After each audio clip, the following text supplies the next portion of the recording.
Hi అండి. ఆలు పెసరపప్పు మెంతాకు వేసుకొని ఒక మంచి ఫ్రై చేద్దాము.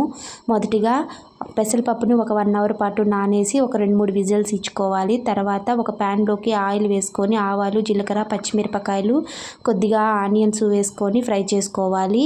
ఉల్లగడ్డని పైన తోలు తీసి ఈ విధంగా చిన్నగా కట్ చేసుకున్నాను, అది కూడా వేసుకొని ఫ్రై చేసుకోవాలి. కొద్దిగా రుచికి తగినంత సాల్ట్, ఒక హాఫ్ టమాటా వేసుకోవాలి. పసుపు, ఈ విధంగా కట్ చేసుకొని కడిగిన మెంతాకును కూడా వేసుకొని ఒక 5 మినిట్స్ పాటు ఫ్రై చేసుకుంటే దాంట్లో ఉండే వాటర్ అంతా ఫ్రై సరిపోతుంది. తర్వాత కొద్దిగా జింజర్ గార్లిక్ పేస్ట్ వేసుకున్నాను, ఫ్రై చేసుకోవాలి. తర్వాత ఉడికించుకున్న ఈ పెసరపప్పును మొత్తం వేసుకొని కొద్దిగా కారము, ధనియాల పొడి వేసుకొని కొద్దిగా వాటరు, గరం మసాలా వేసుకొని ఫ్రై చేసుకొని ఒక 5 మినిట్స్ పాటు ఫ్రై చేసి స్టవ్ ఆఫ్ చేసుకుంటే సరిపోతుంది. ప్లీజ్ ఈ వీడియో కానీ మీకు నచ్చినట్లయితే ప్లీజ్ ఈ వీడియోకి చిన్న లైక్ చేయండి. మా ఛానల్ని సబ్స్క్రైబ్ చేసుకోండి. Thank you so much.